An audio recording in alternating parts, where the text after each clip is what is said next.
Good evening, viewers, and welcome to The Price of Fame.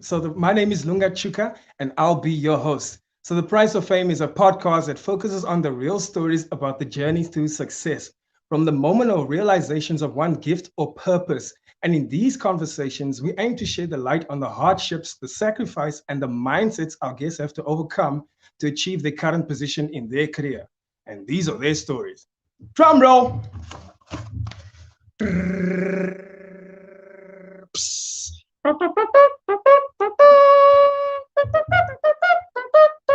Ladies and gentlemen, tonight's guest is a trailblazing South African television personality, a businesswoman, a model, a public speaker, and a brand ambassador. Born and raised in Cape Town, she's worked for several years as a master of ceremonies aboard luxury cruise liners, all while traveling the world. And of course, you can see her every morning on South Africa's award-winning breakfast show called the Expresso Morning Show. Ladies and gentlemen, without further ado, please welcome to the screen the trailblazing, talented, and beautiful Jamie Lee Domburg.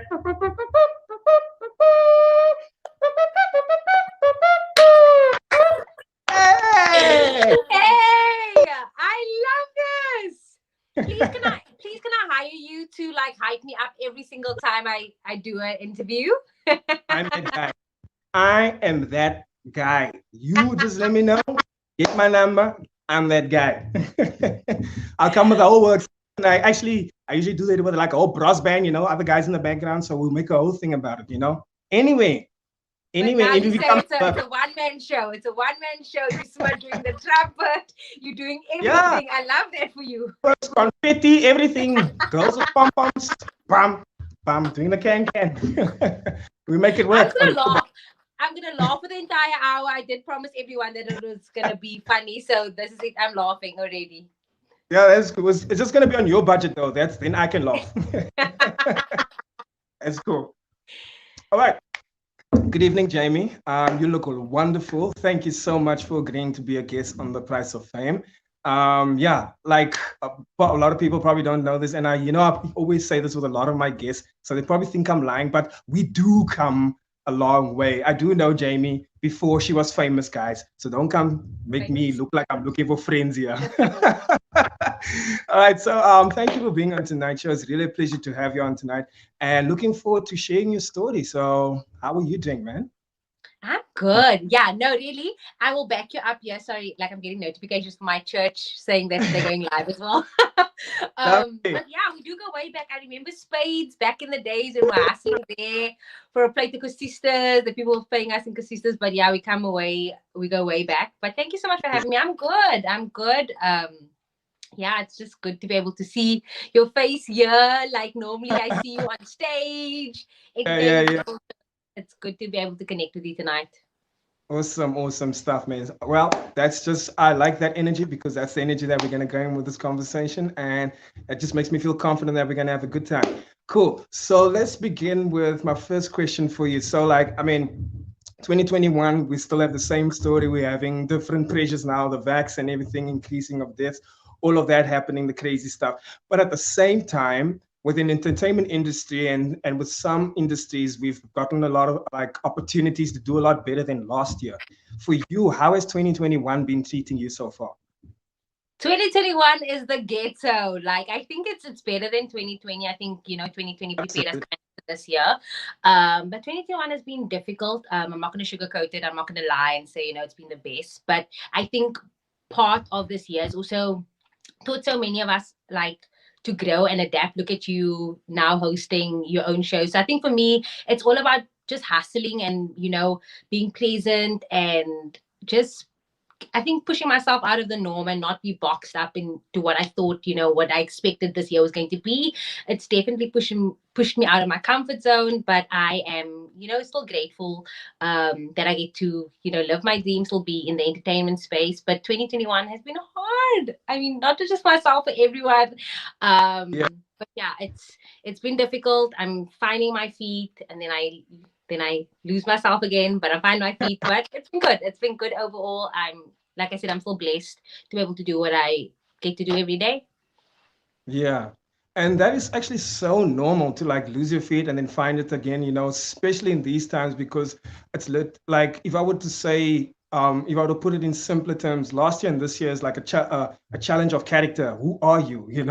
If with all these challenges, what can you do? Look within yourself. Stop looking for outside gratification or justification. What do you make of yourself, and how do you fit in this new normal?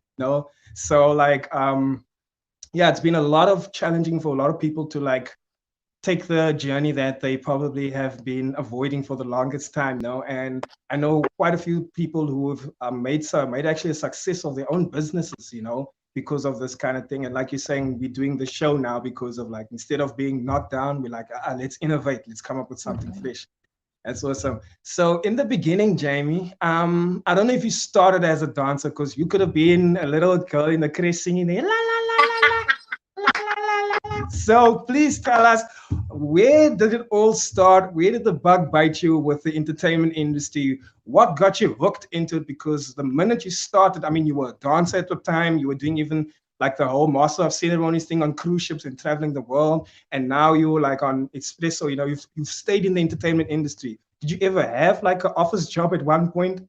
I don't know. But like, can you please tell us where it all began? And you're like, you know what? I'm never going to leave the stage, the crowd, the energy. When did it all start for you? Oh, let me tell you, there's been times where I'm just like, why did I choose this industry again? I think it started for me at a very young age. When I was in the front room with my family, and I used to like just dance for them, and they used to pay me a rand, like to be in the circle, and be like, oh, Jake and dance, quiet dance. And I was like, okay, I can hustle this. They're giving me money. And I think that's just where it started. And then obviously church, I think for many of us, like that's where the love of art and performing. So I used to dance in church, and then, all my life growing up, that's all I knew. I knew dance, I knew being on stage, and that just translated into primary school and to high school. And I think by high school, I kind of hit that block where it's like, okay, so like, what is your purpose now? Where are you going with this? And then I kind of like shifted gears a bit, and I started focusing more on like academic stuff. And then by 18 years old, I was still stuck in where to next. I think I remember taking a gap year for about a year, and it was just like trying to find myself, trying to know like, what besides entertainment industry are you good at? So I did lifeguard in Dubai. Most random job ever. But anyway, there I was. I still can't swim, to be honest. What? Yeah. Wait. You can't swim, but you want to be a lifeguard. What, are you just going to stand there? Come, swim this way. Swim this way. It was legit that. It was basically, I was a pool, like a slide operator. So the people would come from one side and they would go in. And then I just needed to make sure that they didn't fall off the slide. And then basically, so I called myself a lifeguard for a year, but it was basically a job. And then I remember one time there was part of the program in Dubai is that you stay for a year and then you get to cross train into marketing. So there I was, 19 years old, something, and I was in this office job thing with this marketing space, and they were saying, there's an opportunity for you to stay in Dubai. And I remember doing my first cross training. It was an entire day in this office, and I looked at myself and I said, this is not me. I can't be in an office space. It's just not who I am. It's not my personality. And I remember saying, you know what? I'm going to go home and I'm going to be an actress. That was legit. So I left Dubai, came back to South Africa, and then I applied to go study for drama. Anyway, got to drama school, did that for 2 years, loved it. The first day at drama school, they asked me like, what do you want to be when done with studying? And I was like, I want to be a presenter on Top Billing. And they were laughing. They're like, whatever. 2 years later, I got an opportunity to work on cruise ships.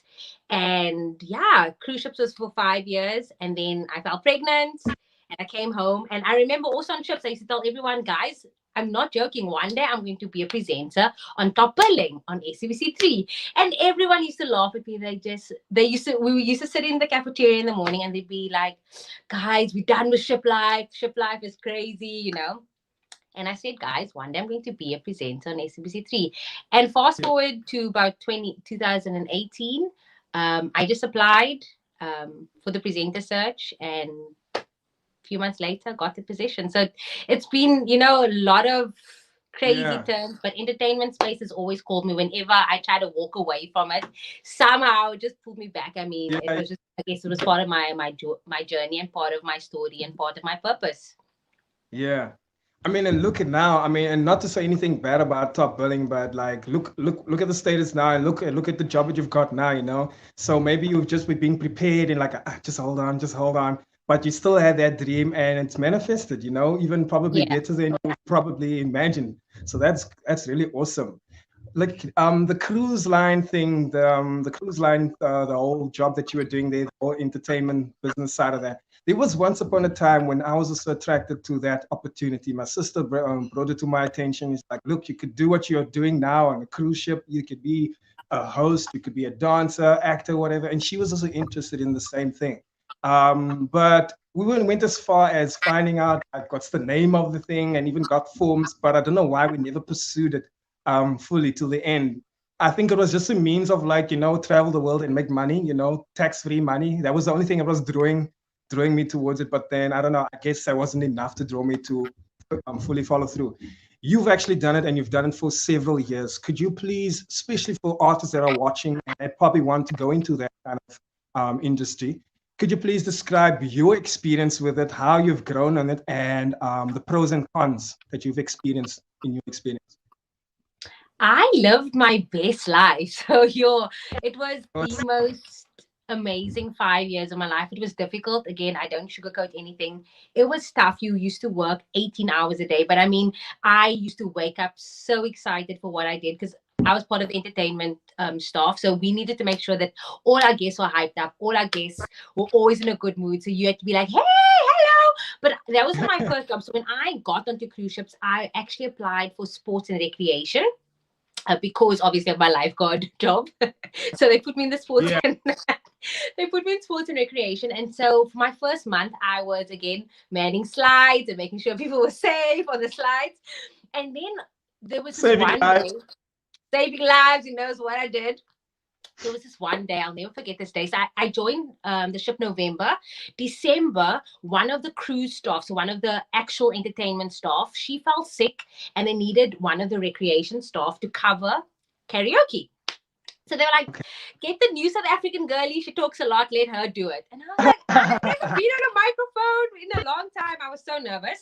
And with this, I was hosting karaoke, and our cruise director, which is like the entertainment boss, he walked past and he was asking me, are you part of my cruise staff team? And I'm like, no, I'm part of the recreation staff. He's like, is there any way that you could come and do something with me on Tuesday? One of the game shows, I needed to assist me. I'm thinking, okay, cool. I've got nothing to lose, whatever. Tuesday came. He literally 3 to 1 introduced me to a packed out auditorium, and he was like, you're going to host the show. And I was like, I don't know what to say. I was so nervous. And from then, so I started as recreation staff, somehow managed to hustle my way into entertainment staff, and then I just never went back. So it was crazy. Going back to ship life is crazy. Woo! You think call centers, I don't know if you've ever worked at a call center, but if you ever think of a call center, this is what cruise ships is. You literally live, work, eat, sleep with the same people. You see the same faces 6 months. So it should be days of our lives, but the uncut version.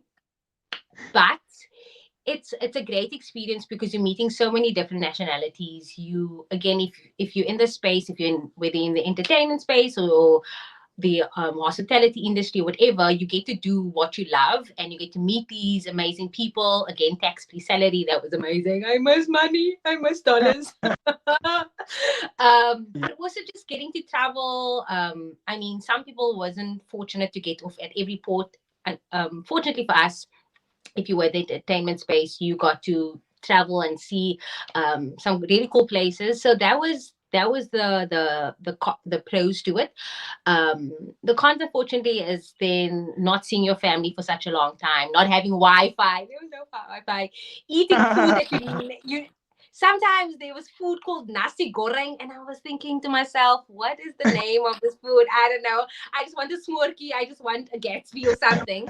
But yeah, that was the downside to it. also ship life is very fast. You connect with people, but you sometimes don't know if you'll ever see them again. So I think that was the most difficult part of ship life, is Yeah. connecting with people from different walks of life, but also knowing that in a few months they're going to be leaving.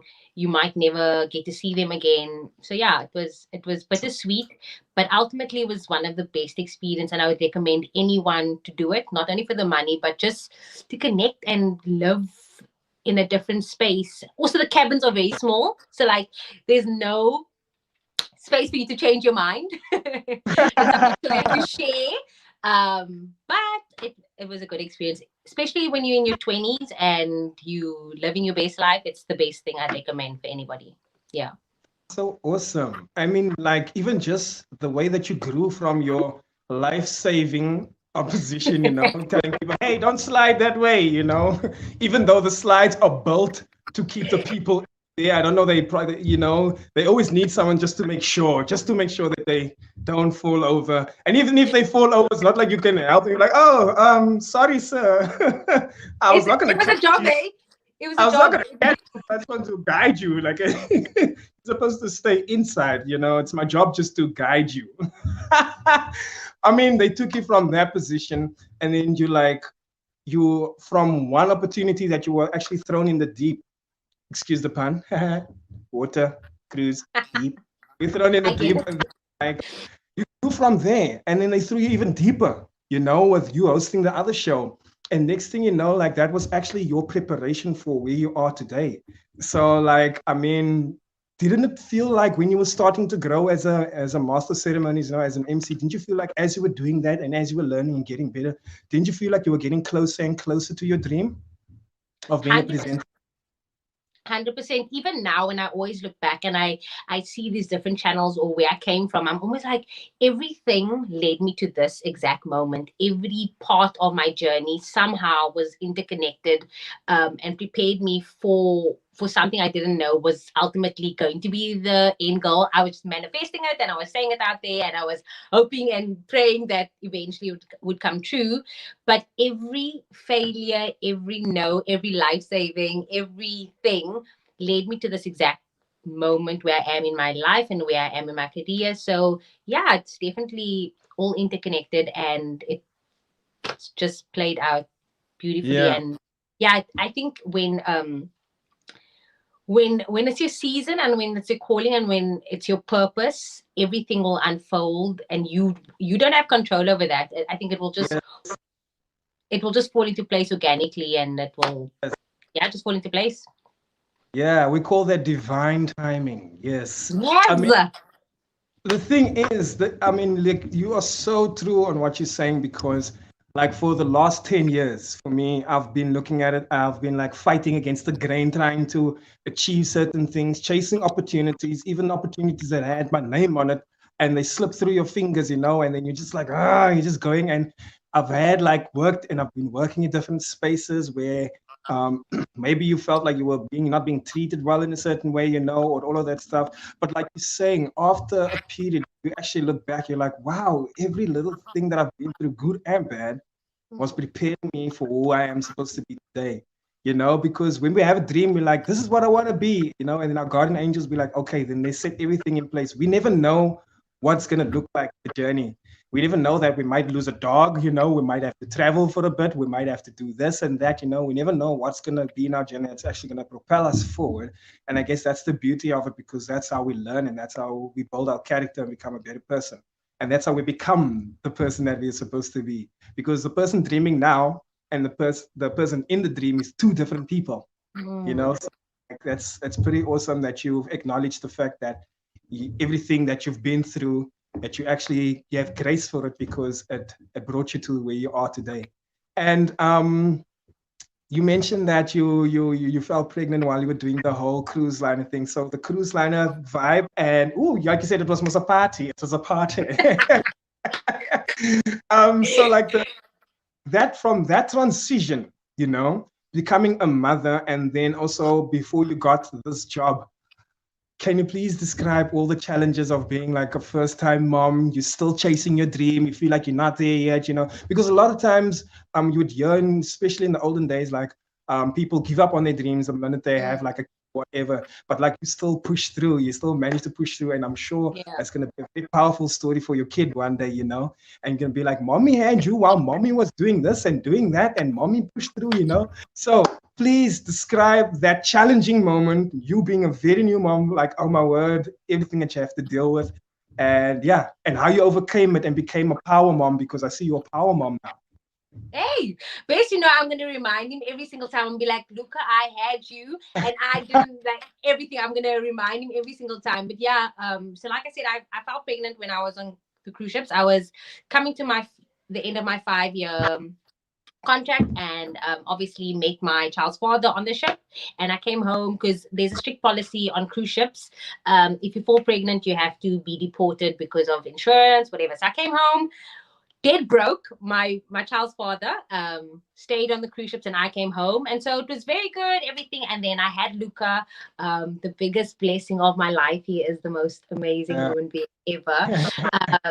And yeah, I think it was a very difficult I had a good pregnancy, but I had a very bad postnatal depression because obviously his dad wasn't here, and was just a lot of things, that anxiety of being a new mom, and also in the entertainment space, not knowing what I'm going to do now, because for the past 5 years, ships was all I knew. And so I remember Luca's dad and I had separated just after I had given birth. But I always tell people I'm single, but I'm not a single mother because his dad's still very present. He's not in the country, but we have the weirdest, craziest co-parenting kind of situation. But anyway, so 6 weeks. Listen to this. 6 weeks after I gave birth, I was literally I had a black neck. So I don't know if you've ever seen any of your pregnant friends. They have like a black neck. Their nose is still big. That was me. 6 weeks post-pregnancy. Just had Luca. Still didn't know what I was going to do with my life. Just knew that at this point you were single. You needed to work somewhere. And I was applying for call center jobs. I was applying to work at I just needed to work. And then a friend of mine she was working at an agency, and she was saying, hey, they're looking for a plus size model for Ackermans. And I was like, girl, I just had a baby. There's no way I'm going to put my name in. Just try. They're looking for size. I can't even remember the size at this point. So I had nothing to lose. I sent through my headshots, and they called me back, and that started my modeling career, kind of started my journey. So 6 weeks after I had Luca, I got into the space. It was tough. It was very tough to be, in that space, being new, adjusting to be a mom, trying to figure out what you wanted to do, still be present for him. So I guess that's why I had postnatal depression, because I was trying to balance it all at once, trying to do everything, trying to be super mom at that point. But I will acknowledge the fact that I had a great support system. My mom and my family and my aunts, they were all very present. And then 6 months after that is when Presenter Search on 3 came up. And again, that year it was all about your social media presence. So you had to upload a clip of yourself, introducing yourself. There was no way. There was like 20,000 entries that year. I don't know how because mine was by my auntie. I did mine after church. My auntie vibrated. There was still a broken vibrator at the back, and I didn't even have a ring light or nothing. My nephew was recording it, and I was like, hi, everybody. I'm Jamie from Retreat. And I sent it through, and so it was difficult to adjust first, being a mom in the space, also waking up so early for this job. But I think he gives me a superpower. Being a mom is a superpower because you also feel that you have a purpose. Being his mom has definitely given me purpose in life, and I'm grateful that I get to share this with him. And he's amazing. But it was tough. It was really, really tough. Trying to balance it all. But now I feel like we have a good flow and we make it work.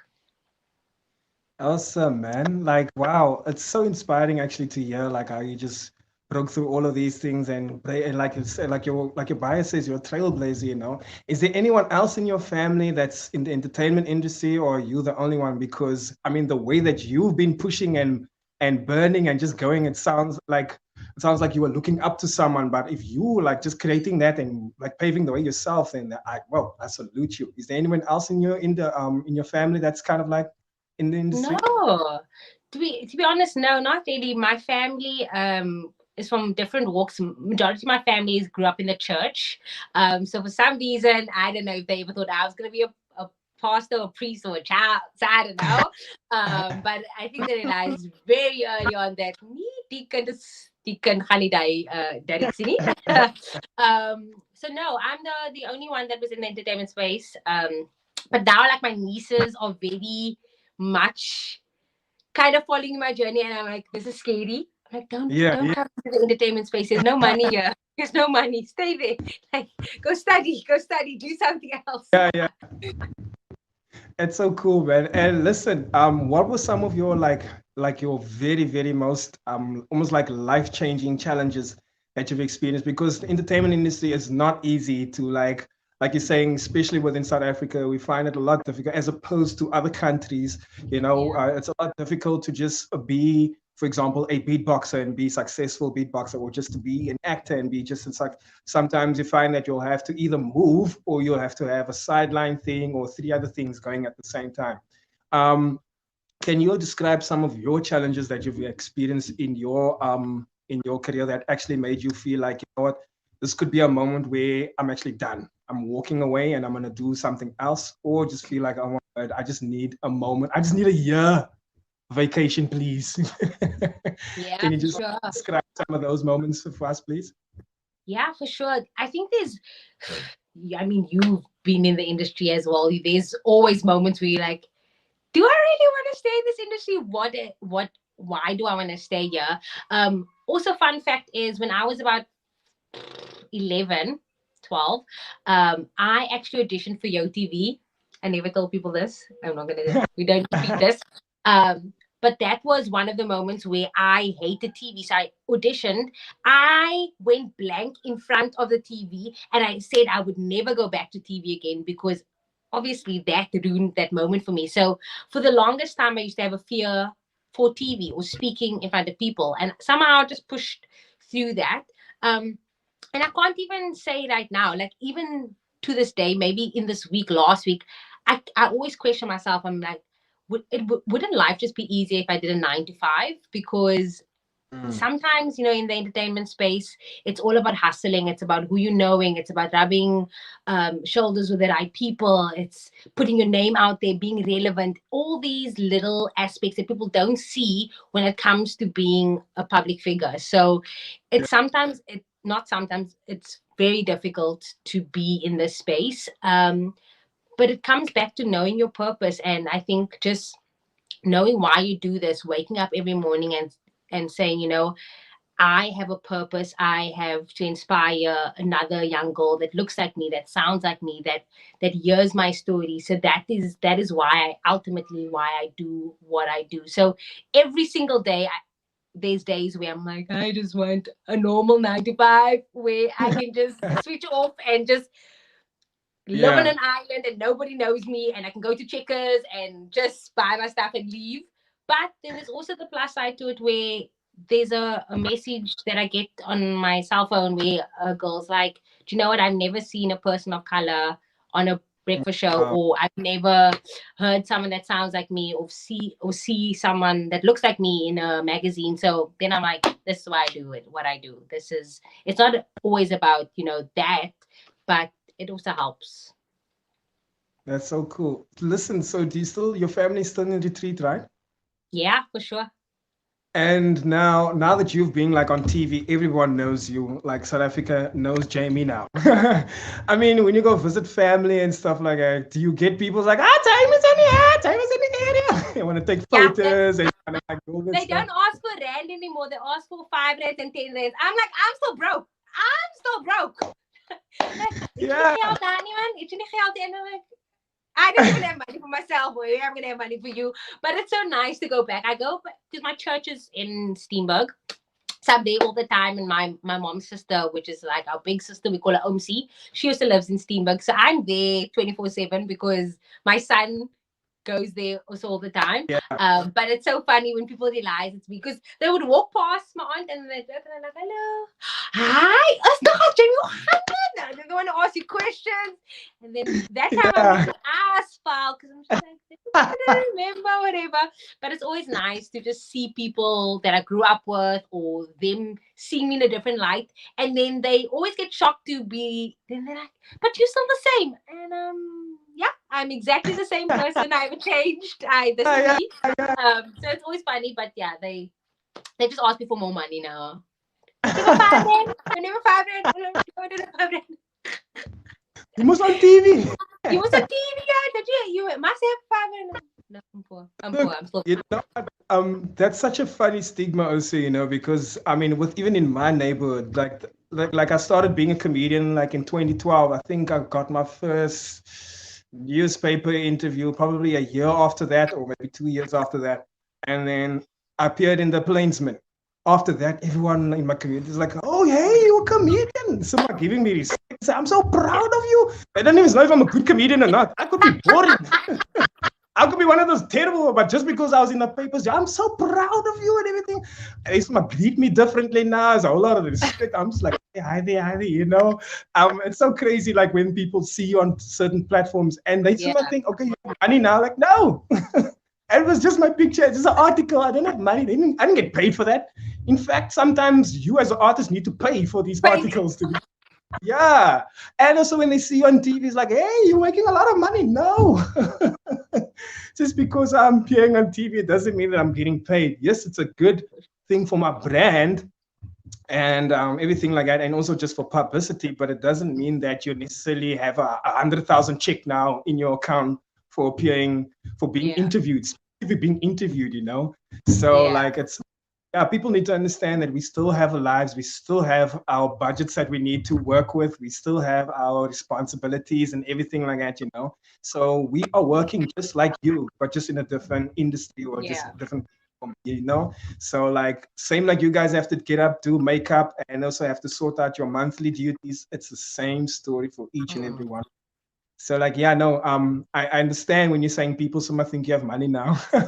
Hey, sy's op die TV, ja, lekker nou. Sy's nog dieselfde, he's my favorite. It's so funny. That is so funny. It's a reality. It's a reality. Yeah. And I'm just like, I'm broke, but I'm on TV. I'm a broke TV. I'm a broke person on TV. It is what it is. I'm not gonna lie. Yo, I'm a broke person doing this now. I'm live here. I'm wearing a shorts under this. Jamie, let's talk about a little bit about growing up in retreat. Are there any challenges from the neighborhood that you feel like you had to really dodge, just to stay on the straight and narrow path and like stay believing in your dreams? Like especially like I'm sure like because I grew up in Mitchells Plain, and a lot of my friends that I had with me in school went different routes, and I could say that's because of the influence of the place where we're living.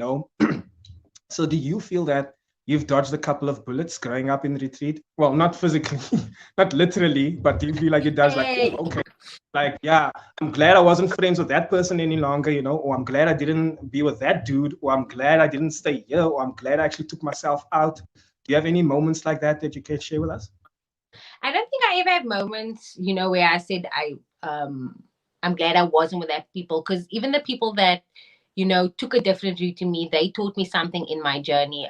So yeah, definitely, those things were very evident growing up, whether it be, drugs or gangsterism. And unfortunately, a lot of my friends that I grew up with is no longer with us, or they just took a different route. But it was exactly that. It was they had a different journey, they had a different story to tell.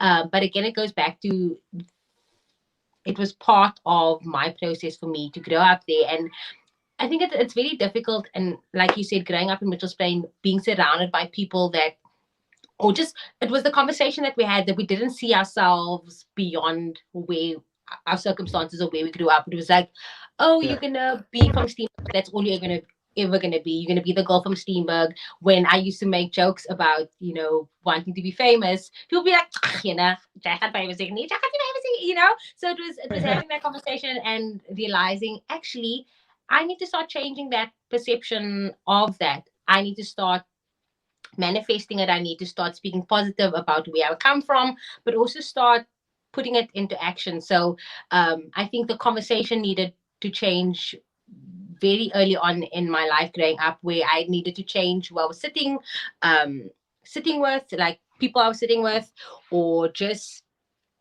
being attracting positive people and positive energies around me. So yeah, it was difficult to have that constant reminder where people's like, need you're not gonna make it far, you're gonna just be part of the norms or the stats. Yeah. But I love a challenge. I love when people tell me I can't do something, because it's almost like I'm going to prove to you that I'm not going to be that. And I think if anything, growing up in Steenberg has taught me to go against the grain and go against, what people said, you're not going to make it. Actually, now I'm going to show you I did. And it's a blessing now to go back and be able to share my story, because I go back very often to where I grew up, to Steenberg, to Harmony, my primary school and my high school, to go do talks like this as well. And I share that. I say, it's sometimes it's who you sit with, who you, just like the circle of friends that you hang out with. It's very important that you surround yourself with people that it's going to speak positive stuff into your life, and people that's going to encourage you and that's going to see your dreams and push you to pursue those dreams. That's so cool. Listen, are there any interests that you have about yourself that you feel like actually describes you in so many ways that you feel like people actually don't know that about you? For example, like you like listening to classical music in the morning, and that's what actually puts you in the line. I don't know, just something that's like weird or strange, where people be like, wow, Jamie, I actually never thought that you into Michael Bublé, or I never thought that you into yoga, or I never thought that you're into like lighting incense or something like that. Anything that's kind of like interesting that is valuable to you that a lot of people actually don't know. I don't know. That's a good question. So no one's ever asked me that question. No, I can't think off the top of my head right now what I'm not such an open book. So people, if you've met me, everyone knows everything about me. I don't keep anything. But yeah, no, not to. I actually, it's a weird thing, but I listen to like Cardi B every morning before live show. It's like a vibe. I need to get into this mindset of like a woo Cardi B. Yeah. I don't know. I don't think I've ever told anyone that, but I listen to Cardi B and to just weird ghetto fabulous music every morning, just to hype me up for live. Because I mean, it's so early in the morning. I need to make sure that I'm hyped up and ready for the show. Yeah. How about food? Are you into some any weird food that you'd be like, a lot of people will probably think like some people like, for example, pilchards with peanut butter, like, oh, that's my jam, but people don't love that, they don't like when I make cheese, jam, and some chilies. Oh, if you only tried that. Is there any weird food interest that you have? Oh, hell no. I'm very basic with food. I'm kind of very strict when it comes to food. So I like to incorporate a lot of whole foods. Obviously been on this very healthy journey. So yeah, no, I'm not into any weird cravings or weird. No. I actually, where's my food? This is my dinner for tonight. And you can see, I made like a quinoa bowl with chickpeas and black beans and avo and tuna. So I don't know if that's weird. Some people will think that's weird, but yeah, that was my dinner for tonight. Yeah. And I'm drinking apple cider vinegar. Yeah. Okay. Do you dip your biscuit in your tea, or do you eat it dry? Dry and drink. I don't like the crumbles at the bottom. Don't look at me like that. Do not come with your judgy eyes. No, because what's going to happen to the bottom of that? Who drinks the bottom anyways? You leave that crumbles there.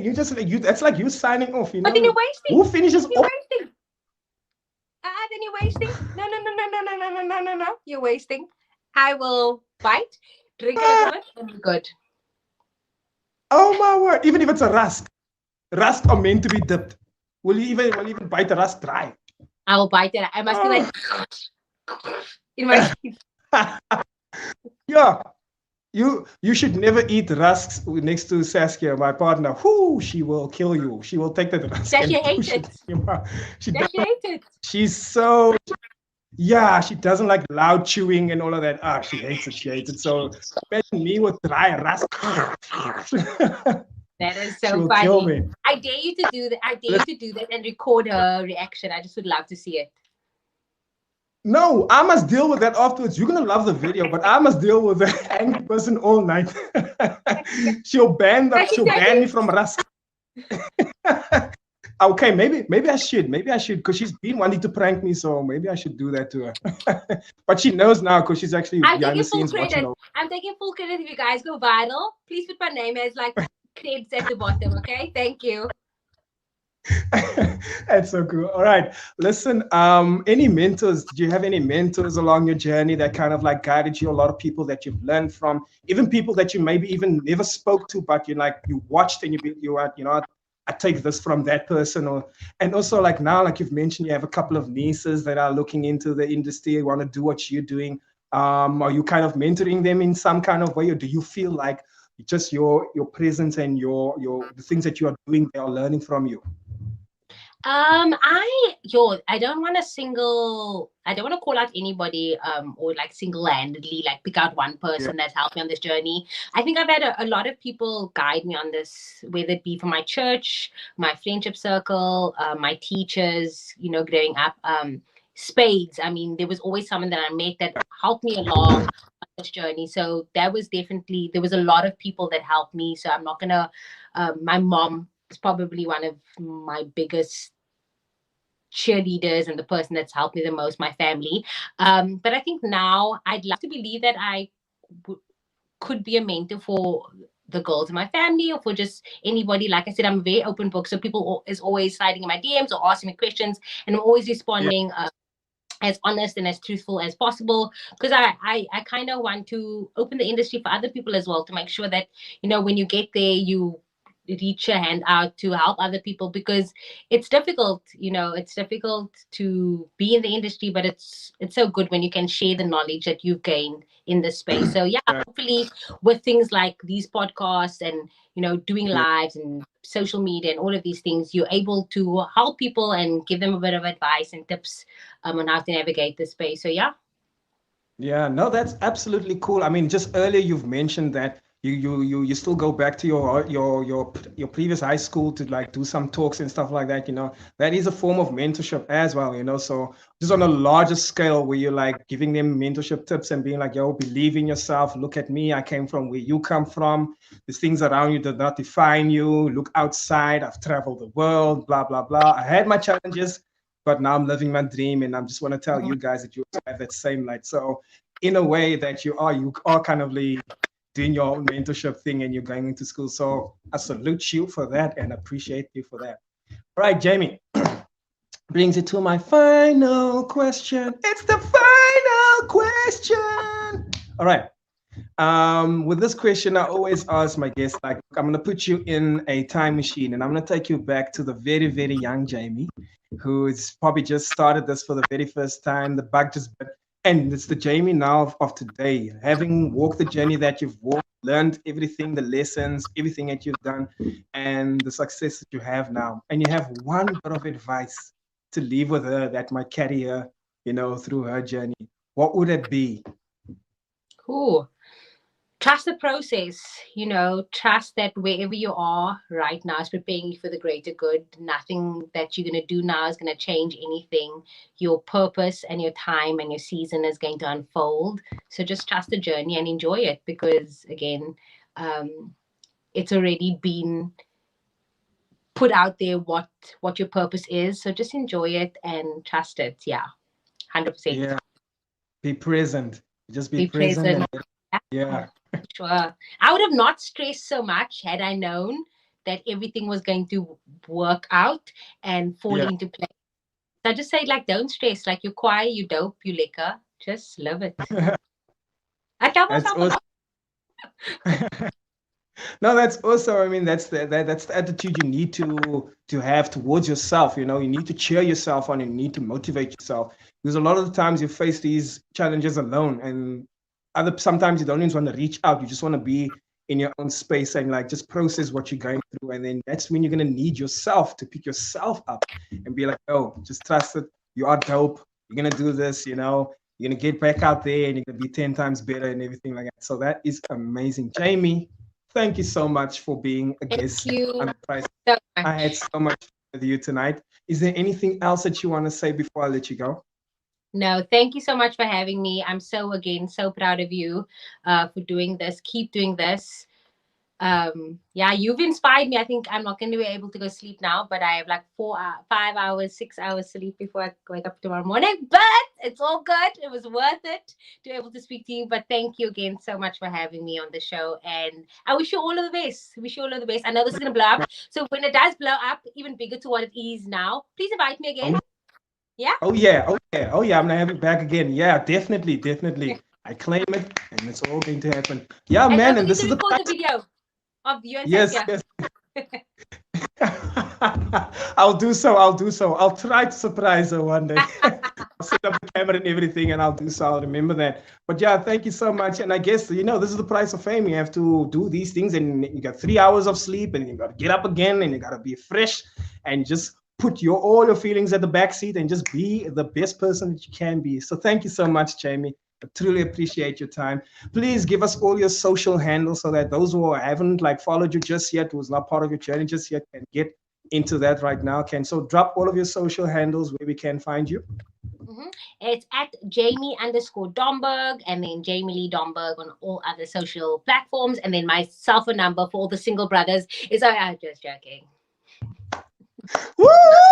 I was I trying to go okay. there. Your phone is gonna have the whole time beep beep beep beep the whole night. I'm tired of my family's WhatsApp messages now. I'm needing a little bit of action up there. Okay, okay.